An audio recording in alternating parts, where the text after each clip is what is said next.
Have you ever wondered why you can see a different life so clearly in your mind and yet still feel as though you are standing in the same place? Perhaps you have imagined yourself waking with peace instead of anxiety. You have pictured yourself free from an old hurt, no longer carrying the weight of someone else's words. You have imagined feeling certain about your path, comfortable in your own skin, connected to something deeper than the noise of everyday life.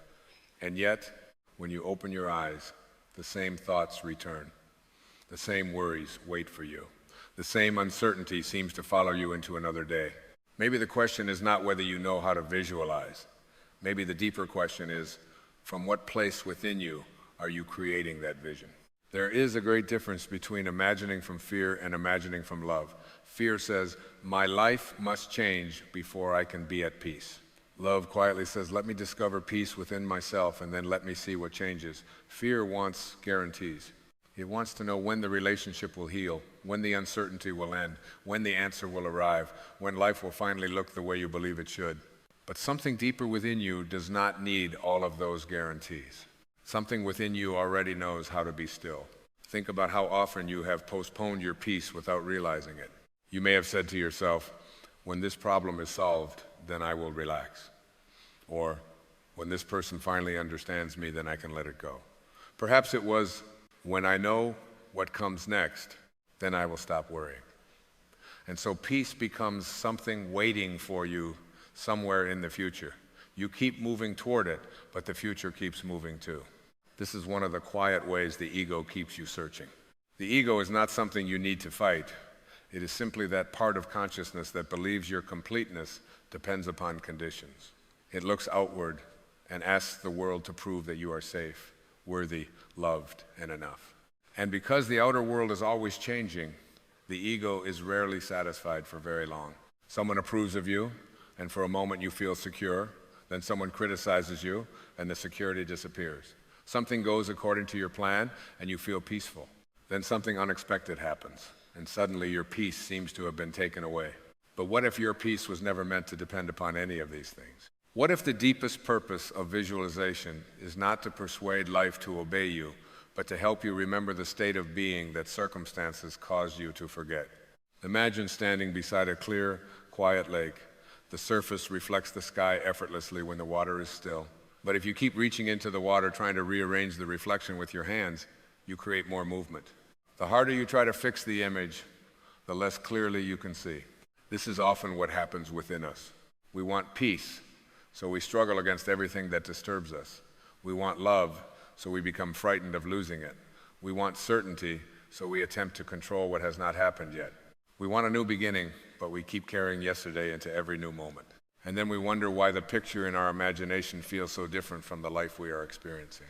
Perhaps you do not need to push harder. Perhaps you need to become still enough to notice what you are bringing into the vision. If you close your eyes and imagine yourself completely at peace, notice what happens. You may see a beautiful place. You may imagine a healed relationship. You may see yourself walking through life without the heaviness you carry today. But gently look beneath the picture. What is it that you actually want from that imagined future? Maybe it is not the place. Maybe it is not even the circumstance. Maybe what you truly want is the feeling. You want to feel free.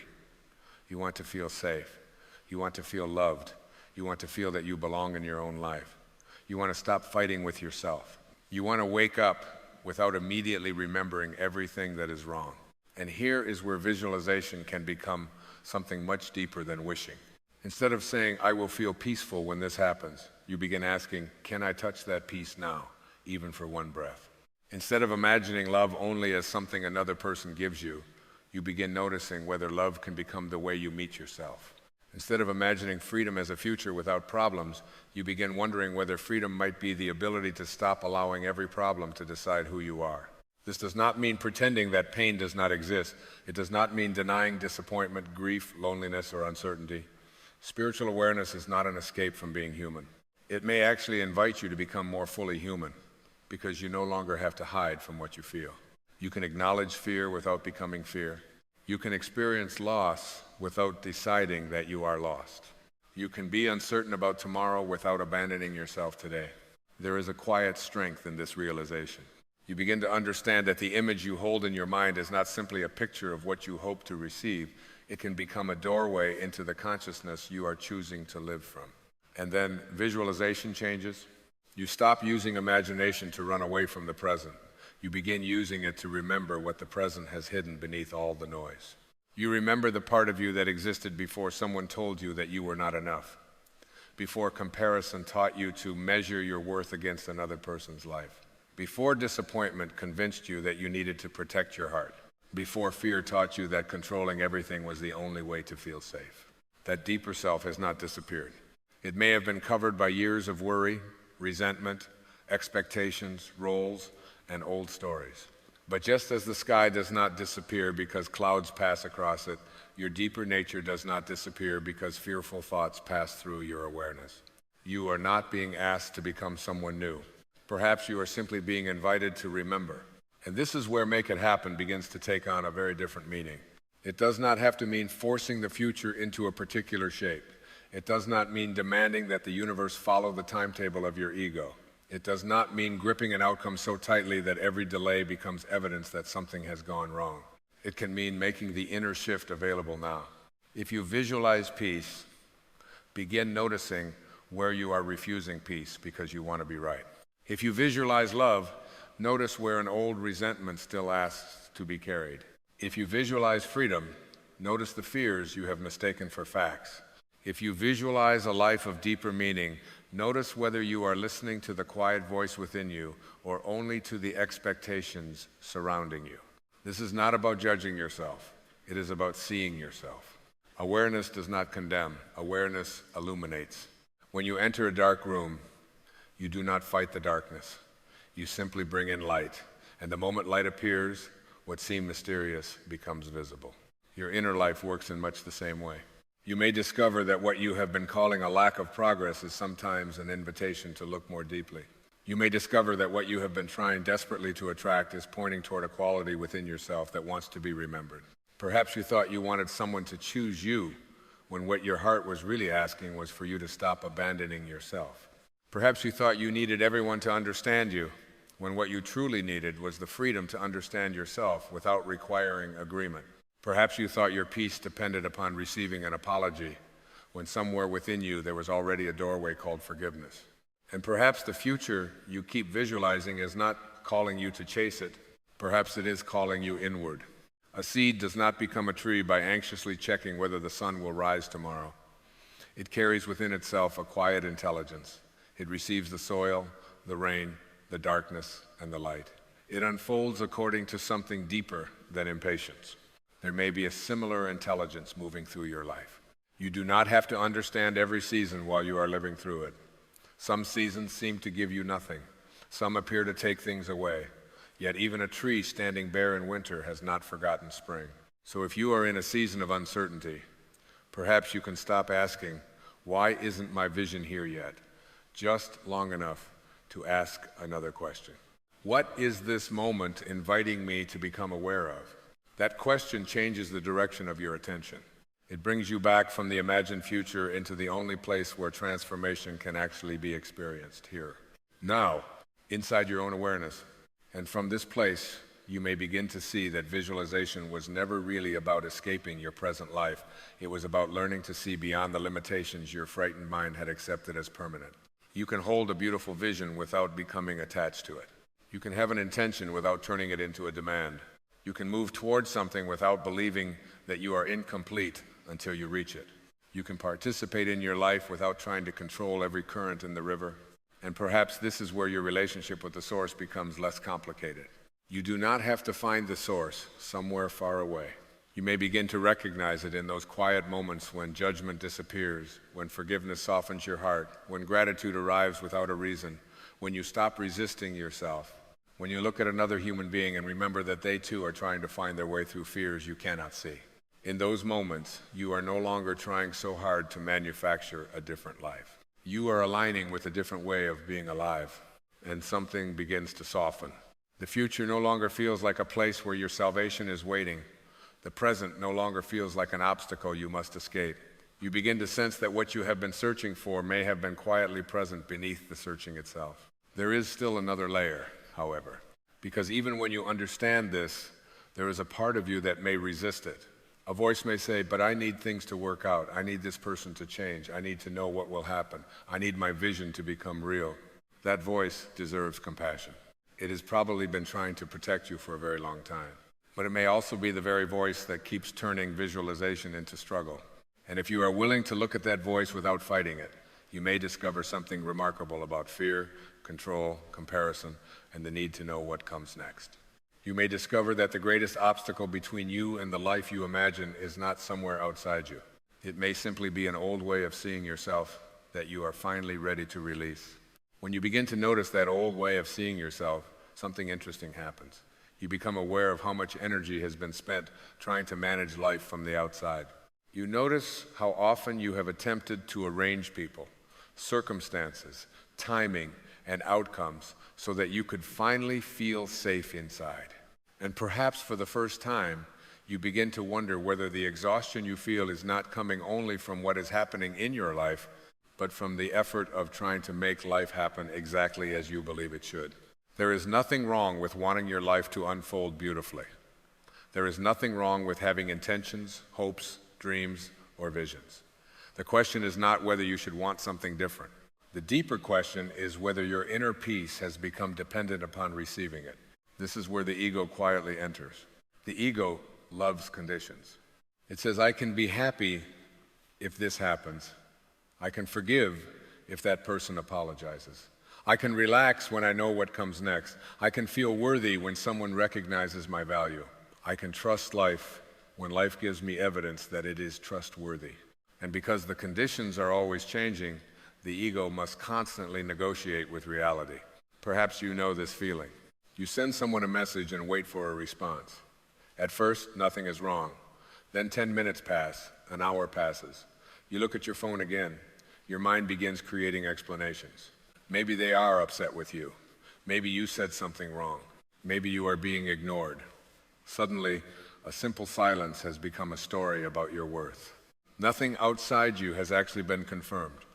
Yet inside, an entire world has been created. This is the power of the mind. But it is also why awareness matters so deeply. Your mind can create a vision of peace, but it can also create a vision of rejection. It can imagine love, and it can imagine abandonment. It can picture a beautiful future, and 5 minutes later, picture everything falling apart. If visualization were simply about creating mental pictures, then every anxious thought would have to become reality. Fortunately, life seems to be far more mysterious than that. The deeper invitation is not to become frightened of your thoughts. It is to become aware of the consciousness from which those thoughts arise. Fear tends to imagine because it wants protection. Love imagines because it recognizes possibility. The ego says, I must control this so I will be safe. The deeper self says, I can meet whatever arrives without abandoning my peace. These two states may look similar from the outside. Both can have goals. Both can make decisions. Both can move toward change. But inwardly, they feel completely different. One feels like gripping. The other feels like allowing. Think of holding a handful of sand. If you keep your palm open, the sand rests there. But if you become afraid of losing it and squeeze your hand tightly, the grains begin slipping through your fingers. Many of us hold life this way. We grip relationships because we fear losing love. We grip identities because we fear becoming nobody without them. We grip opinions because admitting uncertainty feels dangerous. We grip plans because the unknown seems too large. And sometimes we grip our visions too. We tell ourselves exactly how life must unfold. We decide which person must participate, which opportunity must arrive, which door must open, and when it must happen. Then we call this intention. But intention and control are not the same thing. Intention can be clear while remaining open. Control says, it must happen this way. Intention says, this is the direction of my heart, and I am willing to remain awake to how life responds. There is tremendous freedom in that difference. You may have experienced moments when something did not go according to your plan, and years later you realize that the detour changed you in ways your original plan never could have. Perhaps a relationship ended that you were certain needed to last. At the time, it felt like your future had collapsed. You could not understand why something you wanted so deeply had been taken away. You may have replayed conversations at night. You may have imagined different endings. You may have wondered what you could have said differently, what you could have done differently, whether you should have been more patient, more attractive, more understanding, less emotional, less yourself. This is where pain can slowly become self-rejection. The loss is painful enough, but then the ego adds another layer. It says, if they had stayed, that would prove I was lovable.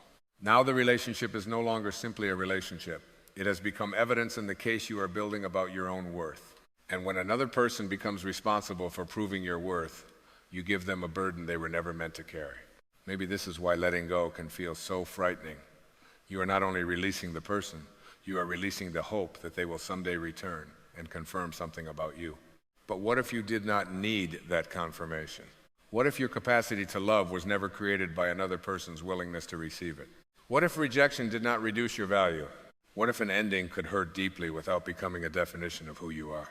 This is where visualization can become healing rather than escape. Instead of repeatedly visualizing the person returning, you might gently imagine yourself whole, not victorious, not proving anything, not showing anyone what they lost, simply whole.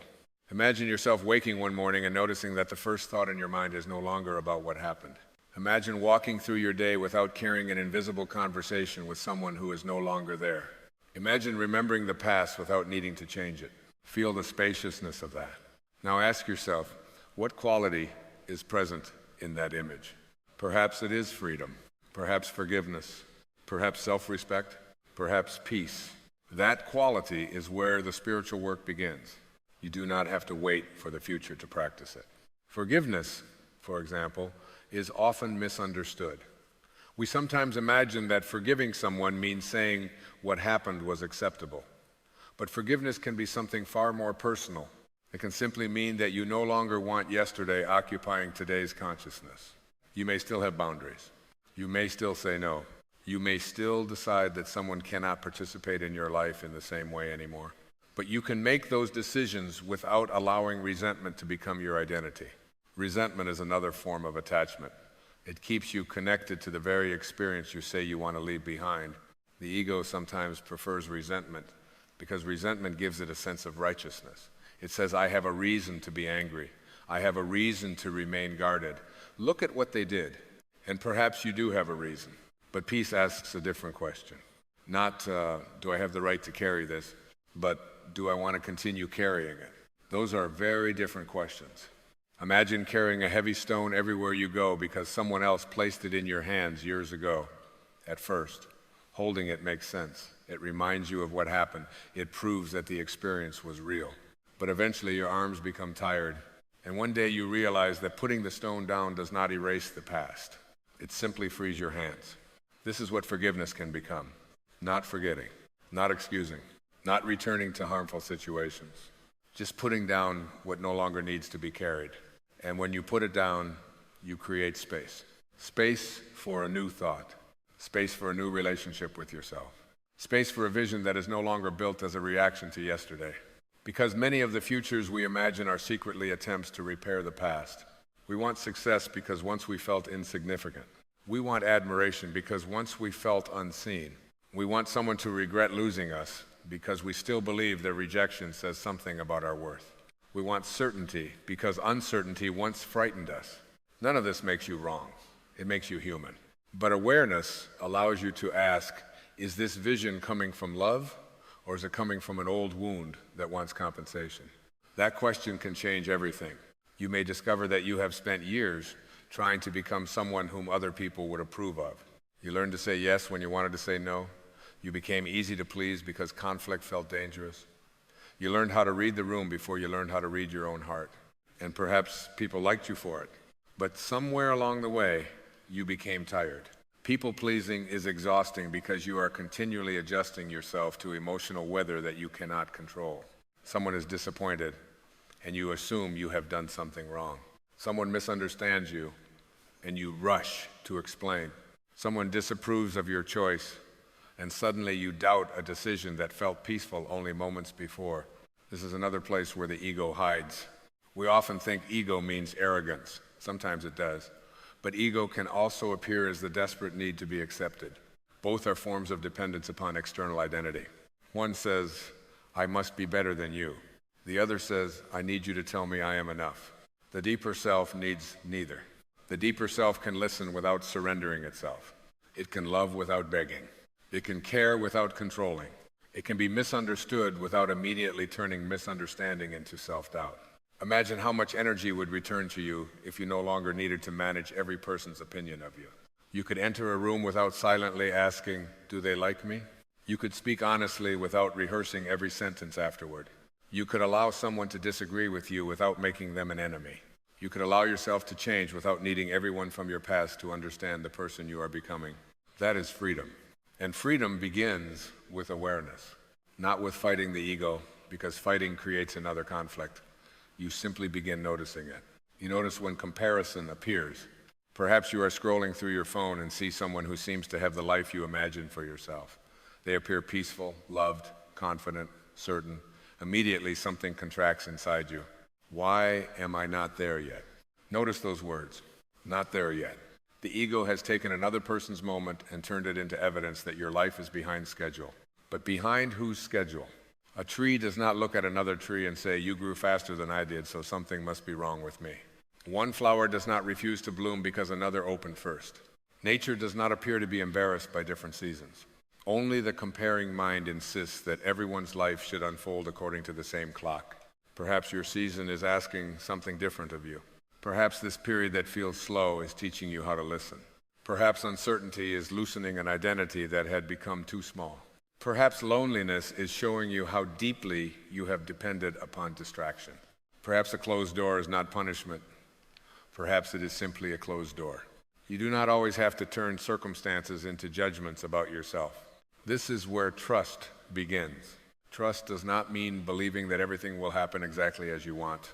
That would still be control disguised as spirituality. Trust may simply mean believing that you do not need to understand everything in order to remain connected to yourself. You can stand in uncertainty without becoming uncertainty. You can say, I don't know what happens next, but I am here. There is something profoundly peaceful about that sentence. I am here. Not tomorrow. Not in the imagined conversation. Not in the future where everything finally makes sense. Here. And here is where you begin to see the difference between visualization and fantasy. Fantasy can be an escape from now. Spiritual visualization brings you more deeply into now. It asks you to feel the qualities of the vision in the present moment. If your vision contains peace, where can peace enter your behavior today? Perhaps it enters the moment when you decide not to respond immediately to a hurtful comment. Perhaps it enters when you sit quietly for 5 minutes instead of reaching for another distraction. Perhaps it enters when you stop arguing with an event that has already happened. If your vision contains love, where can love appear now? Maybe it appears in how you speak to yourself after making a mistake. Maybe it appears in your willingness to see the frightened human being beneath someone's difficult behavior without allowing that behavior to control you. Maybe love appears as a boundary. Maybe love appears as forgiveness. Maybe love appears as leaving. Maybe love appears as staying and listening. Love does not always look the same. This is why awareness matters more than formulas. No spiritual teaching can tell you exactly what every moment requires. But when the noise of fear becomes quieter, you begin hearing something beneath it. A subtle knowing, a sense of alignment. Not always an answer in words, but a feeling that says, this direction brings me closer to peace. You might call that intuition. You might call it spirit. You might call it source. The name matters less than your willingness to become quiet enough to recognize it. The ego tends to be loud. It argues its case repeatedly. It tells you what could go wrong. It reminds you of what happened before. It presents 100 reasons why you should protect yourself. The deeper voice is often quieter. It does not usually shout. It may simply say, release this, or wait, or forgive, or you already know. And because we are accustomed to noise, we sometimes miss it. This is why stillness can become such an important part of visualization. Before you create the picture, become quiet. Before asking, what do I want? Ask, what am I feeling? Before imagining the future, notice what you are resisting in the present. Perhaps there is anger. Let it be seen. Perhaps there is grief. Let it breathe. Perhaps there is fear.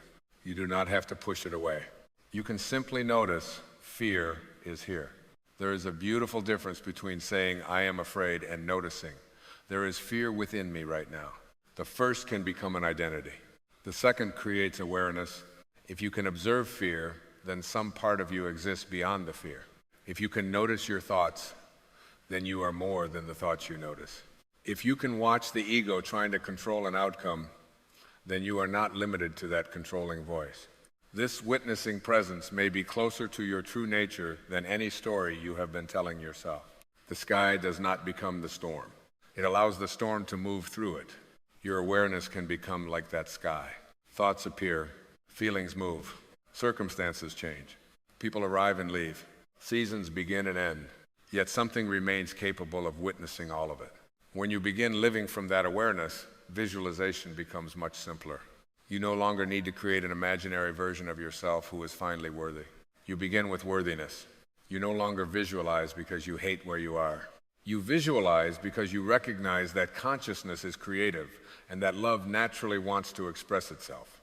You no longer say, I must become someone else. You begin saying, let me remove what prevents me from remembering who I already am. Fear may be one layer, resentment another, comparison another, the need for approval another, control another. And underneath these layers, perhaps there is nothing broken waiting to be repaired. Perhaps there is simply presence, a quiet awareness that has been there through every version of you. The child you once were, the person who made mistakes, the person who loved and lost, the person who was rejected, the person who tried too hard, the person who did not know what to do next.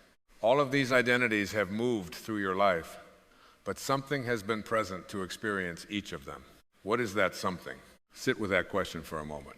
Who are you when you are not your accomplishments? Who are you when nobody is praising you? Who are you when the plans disappear?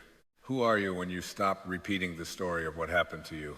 Who are you in the silence before you describe yourself? Perhaps you cannot answer with words. Maybe that is the point. The deepest part of you may not need a label. It simply is. And perhaps this is what it means to reconnect with Source. Not to travel somewhere spiritually impressive, but to move beneath the surface identities until you touch the stillness from which they all arise. From there, you can still have intentions. You can still visualize. You can still choose a direction. But now you are no longer asking the vision to save you. You are not saying, when this happens, I will finally be enough. You are saying, because I am already whole, I can move toward this without fear controlling the journey. That changes the energy of everything. Imagine two people planting the same seed. One digs it up every morning to see whether it has grown. They worry about it constantly. They compare it to another garden. They become angry when nothing appears quickly enough. The other prepares the soil, plants the seed, gives it water and light, and then allows the invisible work to happen beneath the surface. Both care about the seed, but only one understands trust. There are seeds in your life that may be growing beneath the surface right now. You may not be able to see them yet. An old resentment may be losing its grip. A new way of seeing yourself may be forming. A relationship with your own inner silence may be beginning. Your need for approval may be weakening. Your fear of uncertainty may be teaching you surrender. These transformations rarely announce themselves loudly. Often they happen in ordinary moments. You notice that something which once triggered you no longer has the same power. You notice that you can hear criticism without carrying it for 3 days. You notice that you can remember someone without becoming angry. You notice that you are less interested in proving yourself. You notice that silence no longer feels empty. This is growth too. Perhaps it is the growth that matters most. And when you visualize from this place, your vision becomes an extension of your inner alignment rather than an attempt to escape your inner discomfort. You can see yourself peaceful because you are learning peace. You can see yourself loving because you are releasing what blocks love. You can see yourself free because you are beginning to loosen your attachment to control. You can see yourself living with purpose because you are becoming less distracted by who everyone else expects you to be. Then something surprising happens. You stop asking life so desperately to prove that your vision is working. You become more interested in whether you are living in harmony with it. The question changes from when will it happen to how can I embody it? From why hasn't life given this to me to what within me is ready to be released? From how can I control the outcome to how can I remain aligned while the outcome unfolds? This is the movement beyond ego, not the destruction of ego, not a battle against yourself. simply the gentle recognition that fear does not have to lead. You can thank the frightened part of yourself for trying to protect you and still choose another guide. You can choose awareness. You can choose love. You can choose peace. And when you do, you may begin to realize that letting go does not mean giving up on your vision. It means giving up the belief that your vision must arrive before you are allowed to be whole. You still walk toward what calls you, but you walk differently. Your hands are more open. Your heart is less defended. Your pace is less desperate. You become like the river that knows its direction without fighting every stone in its path. It bends, it moves, it sometimes slows, it sometimes becomes almost still, yet it continues. And perhaps your life is asking you to move this way, not by forcing every door, not by demanding certainty, not by trying to become worthy of the future you imagine, but by returning again and again to the place within you where worthiness was never in question. There is a deeper question waiting there. If you no longer needed another person's approval, what would love look like? If you no longer needed the past to be different, what would forgiveness feel like?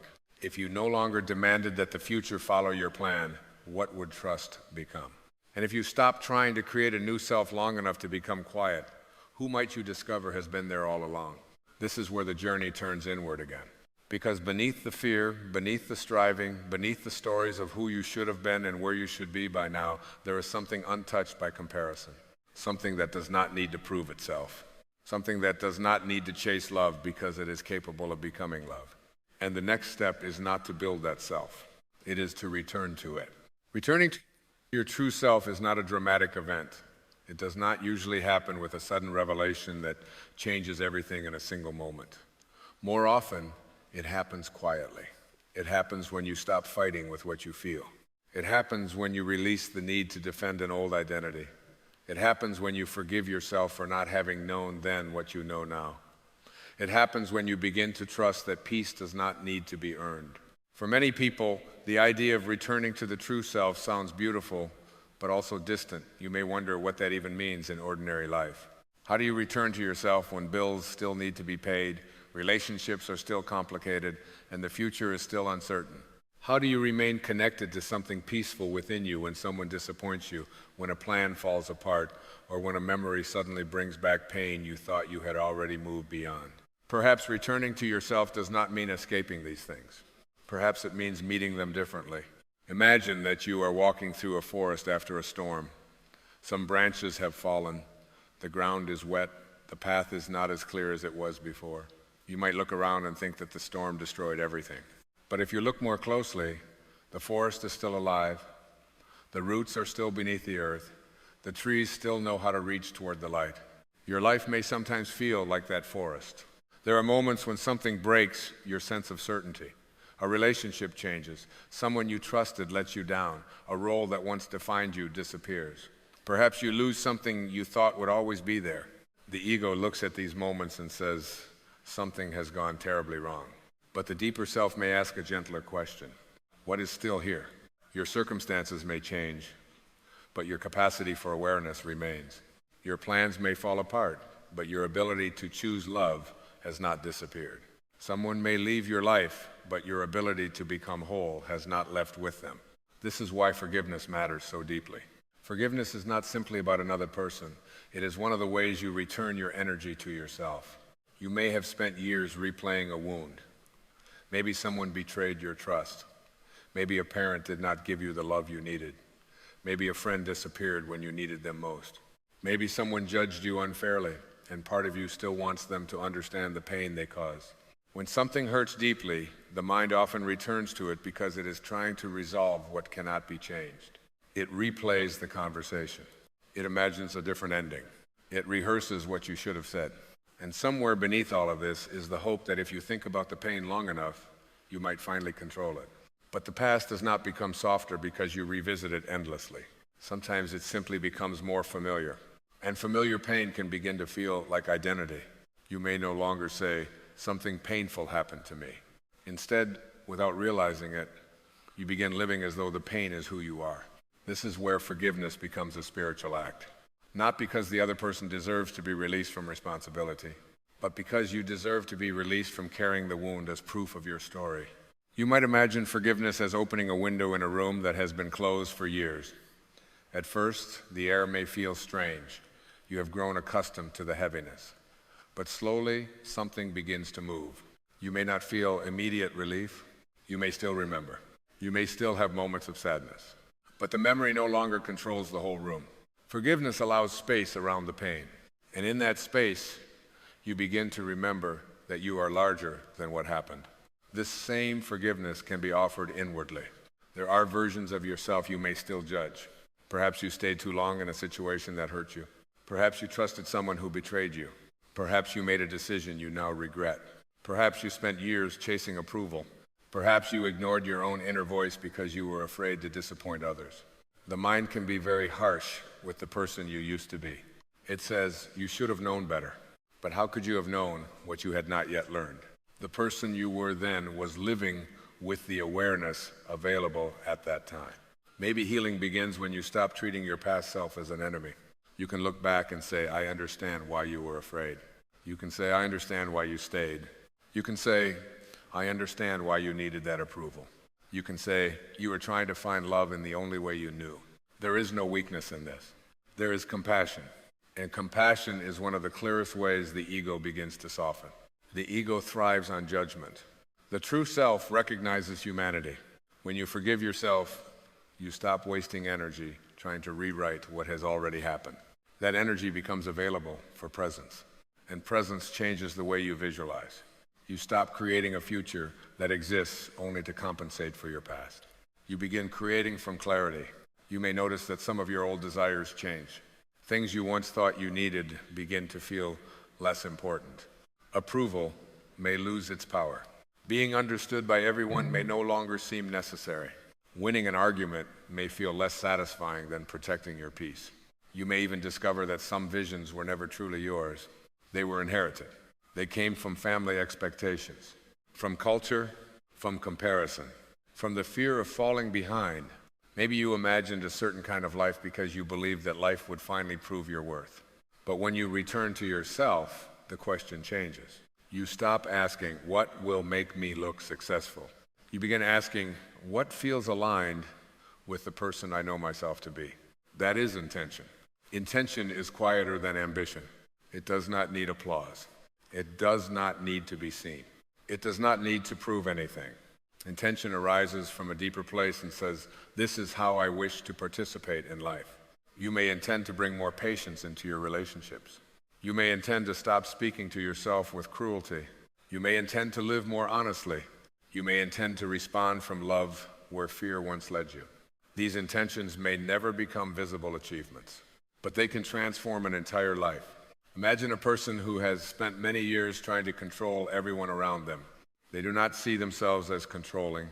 They see themselves as careful. They plan every detail because uncertainty creates anxiety. They become upset when family members make choices they would not make. They worry constantly because worry gives them the illusion of preparation. They believe that if they think through every possible problem, maybe pain can be prevented. But slowly, this vigilance becomes exhausting. Their body remains tense. Their mind never rests. Even joyful moments are interrupted by thoughts of what could go wrong. Then one day, perhaps during a quiet morning, they notice how tired they are. Not physically tired only. Tired of being responsible for the future. And for the first time, they consider another possibility. What if I do not have to control everything in order to be safe? This question is uncomfortable because control has been a form of protection. But it also opens a door. They begin practicing small moments of surrender. They allow someone else to make a decision. They stop checking something for the 5th time. They notice an anxious thought without immediately acting on it. They let one day unfold without trying to predict every conversation. At first, nothing dramatic happens, but slowly their inner world becomes less crowded. They begin to understand that surrender is not passivity. Surrender is the willingness to stop fighting reality before reality has even arrived. This is one of the deepest transformations in spiritual visualization. You learn to hold a vision and surrender the path. You can know what quality you want to embody without demanding how life must deliver the lesson. You can visualize love without insisting which person must provide it. You can visualize peace without requiring a problem-free life. You can visualize freedom without needing every uncertainty to disappear. This is the difference between intention and attachment. Intention points. Attachment grips. Intention says, this is where my heart is moving. Attachment says it must happen exactly like this, or I cannot be okay. When you release attachment, you do not become indifferent. You become available. Available to possibilities you could not see before. Available to lessons you did not plan. Available to people you may have overlooked. Available to the quiet guidance that becomes clearer when fear is not shouting over it. This is where trust enters. Trust is not a belief that life will protect you from every difficult experience. You already know that life does not work that way. Loss happens. People change. Bodies age. Plans fail. Uncertainty remains. Trust is something deeper. It is the willingness to believe that even in the middle of change, you do not have to become separated from your own center. Imagine standing in the ocean. If you stiffen your body and fight every wave, you exhaust yourself. But if you learn how to move with the water, the same ocean feels different.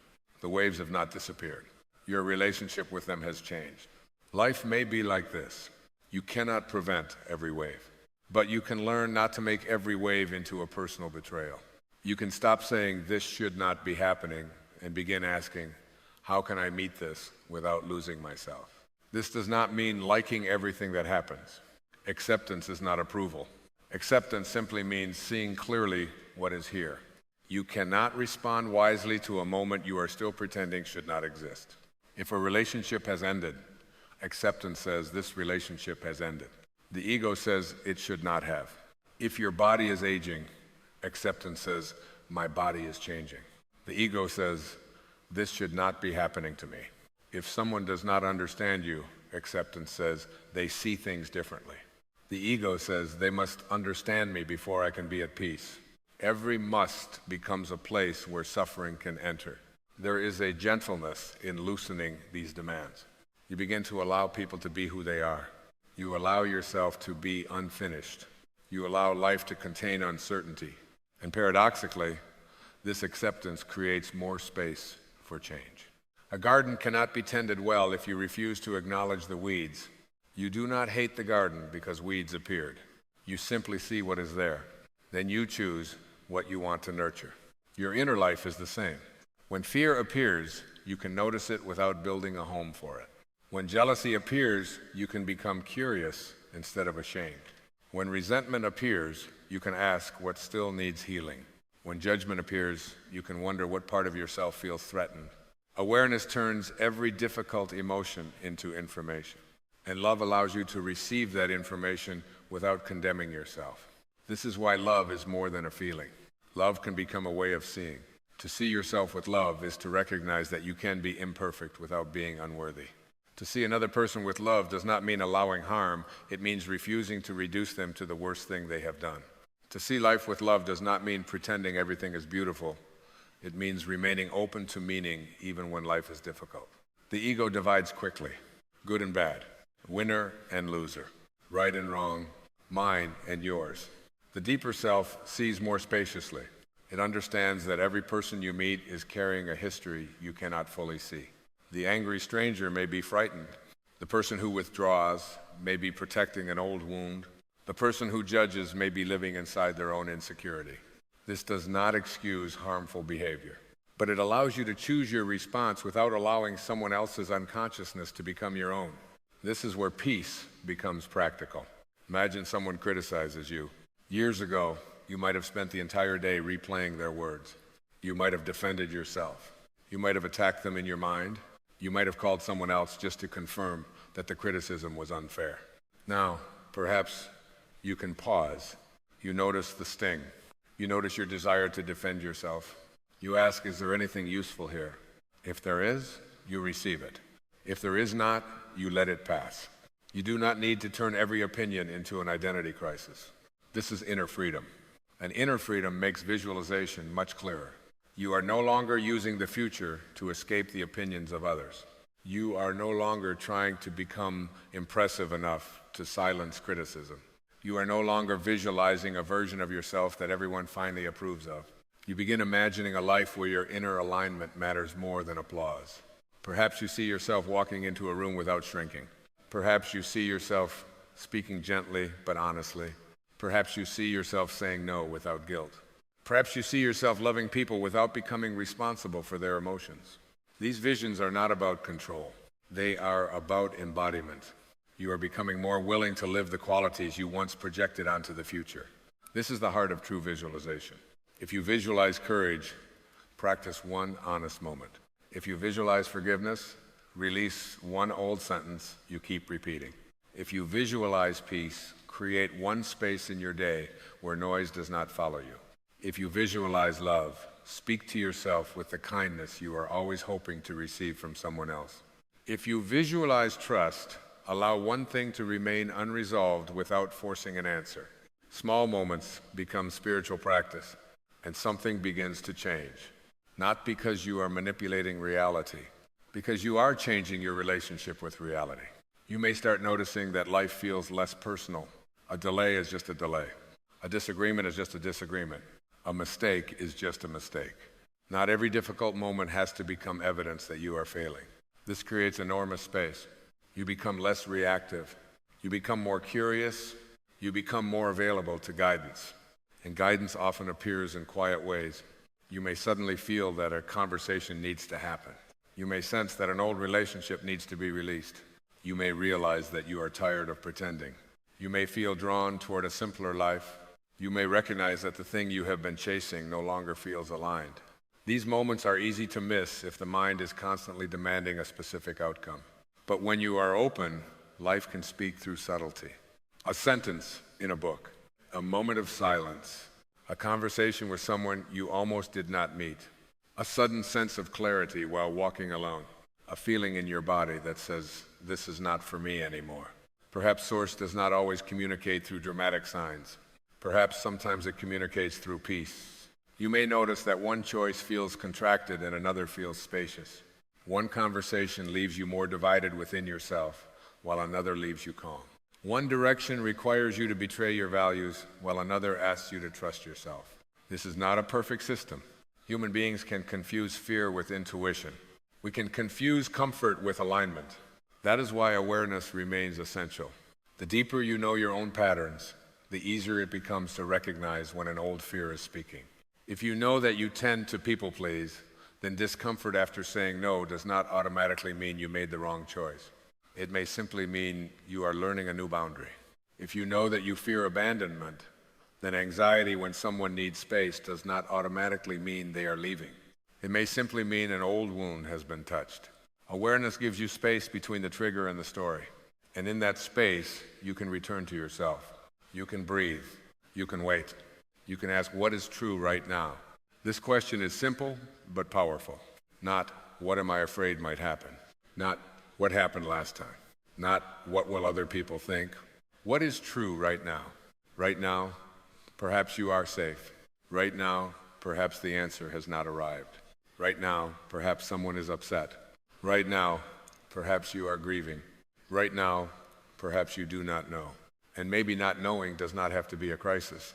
There is a deep humility in allowing mystery. The ego wants certainty because certainty creates the illusion of control.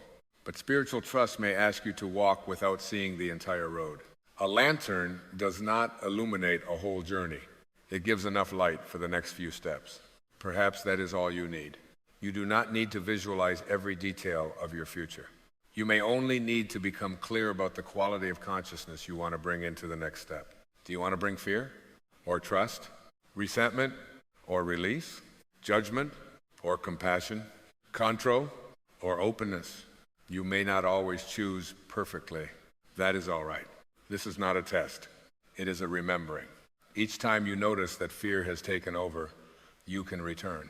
Each time resentment returns, you can choose again. Each time you become attached to an outcome, you can loosen your grip. Each time you forget your own worth, you can come back to stillness. Returning is the practice. Perhaps that is what spiritual growth truly looks like. Not reaching a state where you never feel fear again, not becoming so enlightened that nothing hurts, but learning the way home. You know how to recognize when the ego has carried you into comparison. You know how to recognize when control has become exhaustion. You know how to recognize when resentment has become too heavy. And you know that beneath all of it, there is still a place within you that has not been damaged, a place that can forgive, a place that can love, a place that can trust again, a place that can remain quiet even while life is changing. This place does not belong only to special people. It is not something you have to earn. It may simply be the deepest layer of your own awareness. And the more often you return there, the more your vision begins to change. You no longer visualize from desperation. You no longer ask life to complete you. You begin to see the future as an expression of who you are becoming, willing to remember now. You imagine yourself peaceful because peace is already being practiced. You imagine yourself free because you are releasing what binds you. You imagine yourself loving because you are softening toward yourself and others. You imagine yourself aligned because you are listening more deeply. And then something beautiful happens. The vision no longer feels far away, not because every external detail has appeared, but because the essence of what you wanted is already becoming present within you. You wanted freedom, and you are learning to release. You wanted love, and you are learning to forgive. You wanted peace, and you are learning to stop arguing with what is. You wanted certainty, and you are discovering trust. You wanted a new life, and you are realizing that the beginning of that life is a new relationship with this moment. This is what it can mean to make it happen. Not to dominate life, not to force the future, not to bend the universe toward the preferences of the ego, but to become available to the qualities you have been waiting for life to give you, to live from them, to practice them, to let them shape your choices, and then allow the outer journey to unfold in its own way. The river does not need to know every turn before it begins moving toward the ocean. It simply follows its nature. Perhaps you can do the same. You can follow the quiet pull toward love, toward forgiveness, toward honesty, toward simplicity, toward peace. And when fear appears, you do not have to fight it. You can place it beside you and keep walking. When the future feels uncertain, you do not have to fill the silence with worst-case scenarios. You can let the silence remain open. When someone does not understand your path, you do not have to abandon it. You can bless their path and continue on your own. When an old wound returns, you do not have to become ashamed that you are not fully healed. You can meet it with greater tenderness than before. This is alignment, not perfection. Alignment is simply the willingness to keep returning to what feels true beneath the noise. And perhaps now you can see why the life you visualize begins long before the circumstances change. It begins in the moment you forgive. It begins in the moment you stop chasing approval. It begins in the moment you release a demand. It begins when you choose trust over control, even briefly. It begins when you remember that you are not here to become worthy. You are here to live from the worth that was always there.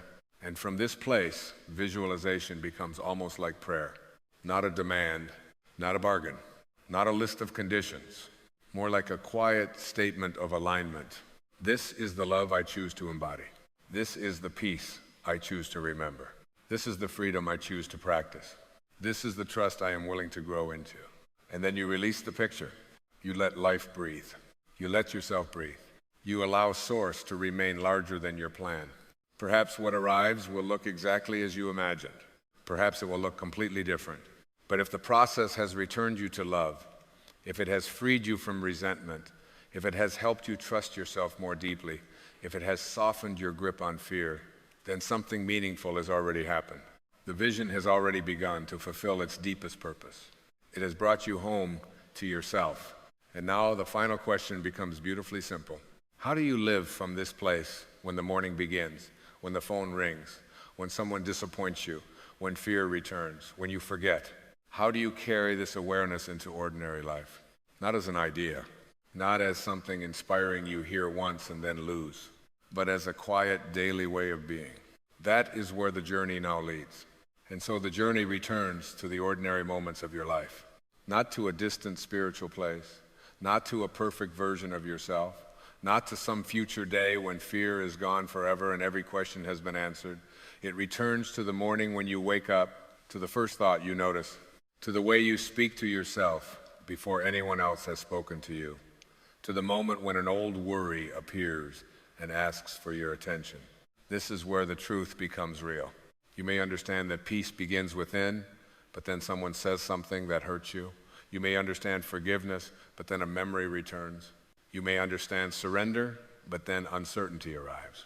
You may understand that you are already whole, but then comparison quietly whispers that someone else is doing better.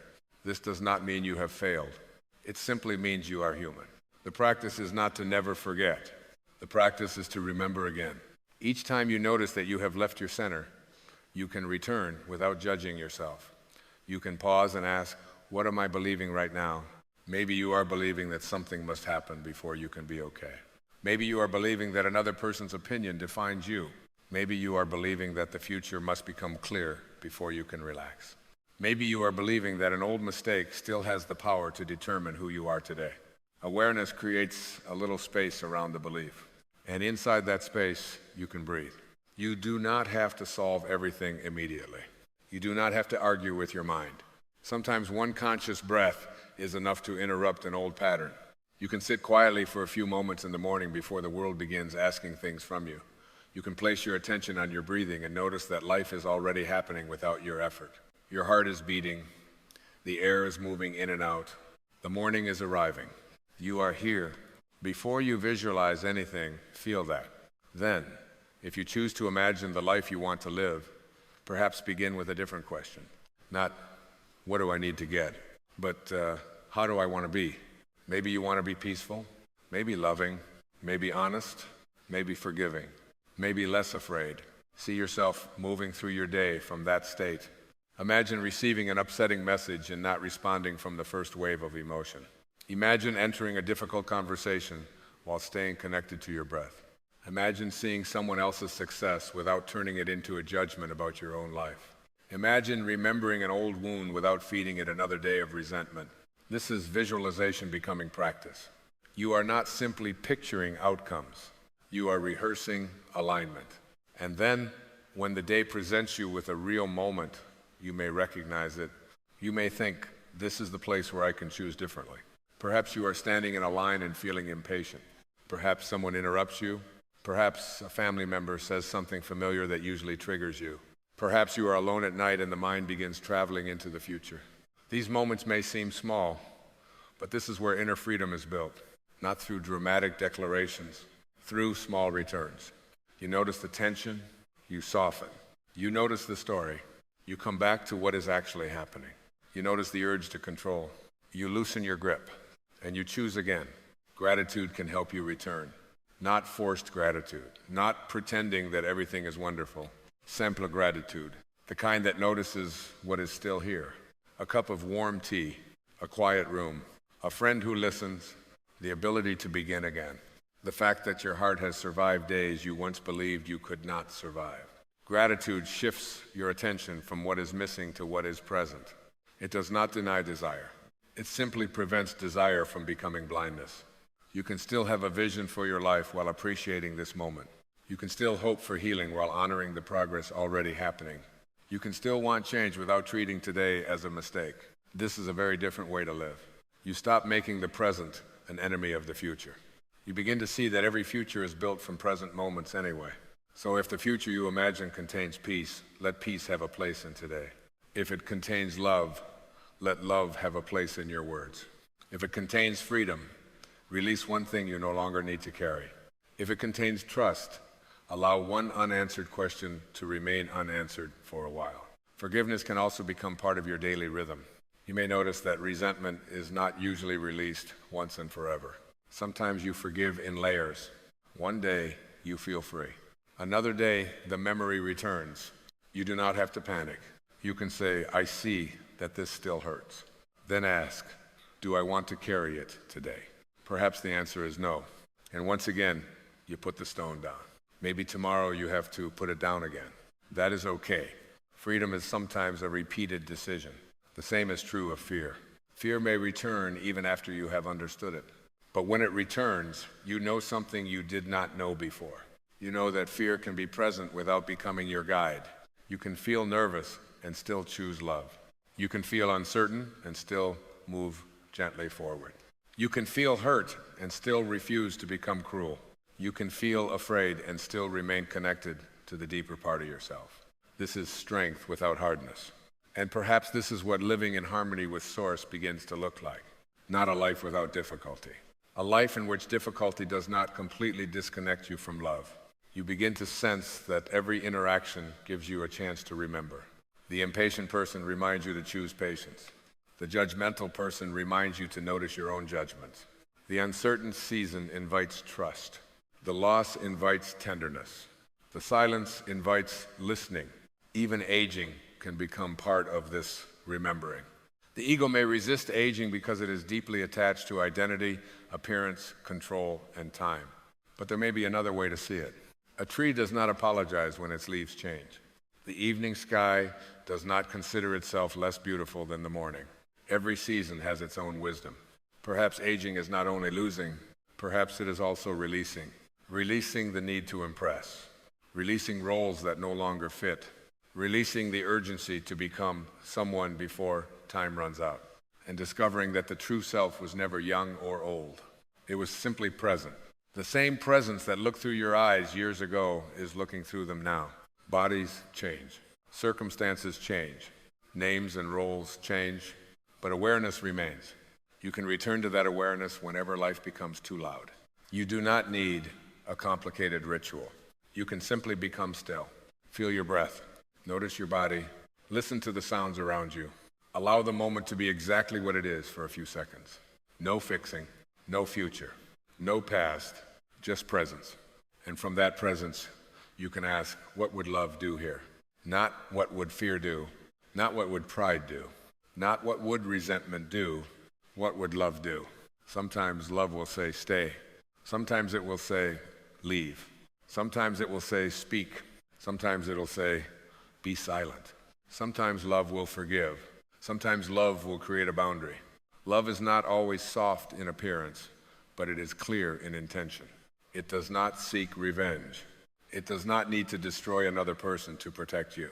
It allows you to honor yourself without becoming what hurt you. This is why inner work changes outer choices. As you become more peaceful within, certain behaviors begin to feel impossible to continue. You may lose interest in arguments that once consumed you. You may stop chasing people who continually withdraw.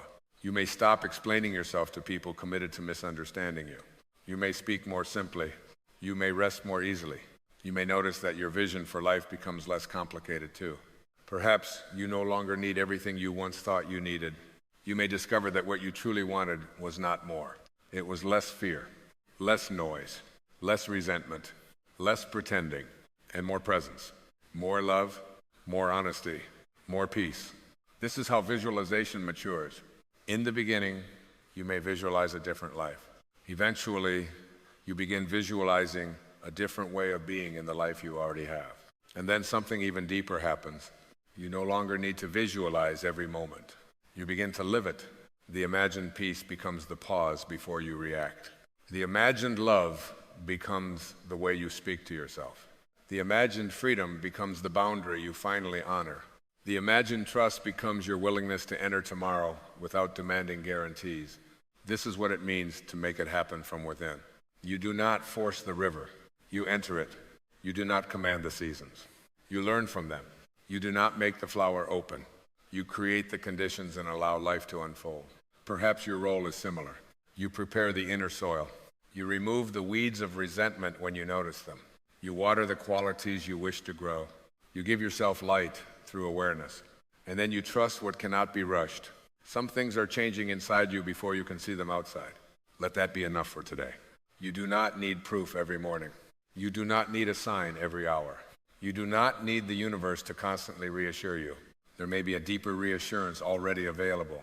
The quiet knowledge that you can meet this moment, that you can return to love, that you can forgive again, that you can begin again, that you are not waiting to become whole.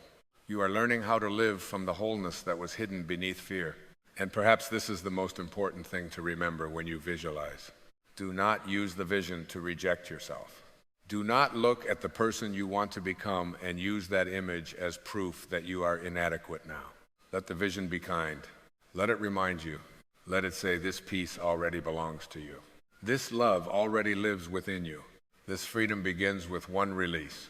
This trust begins with one breath.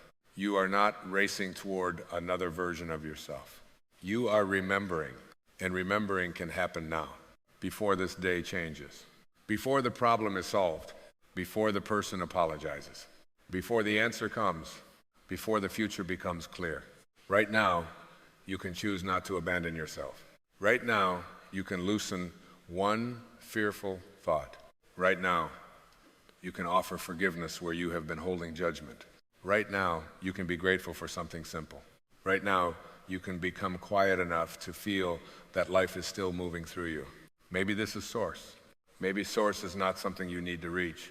Maybe it is what remains when you stop trying so hard to become someone else.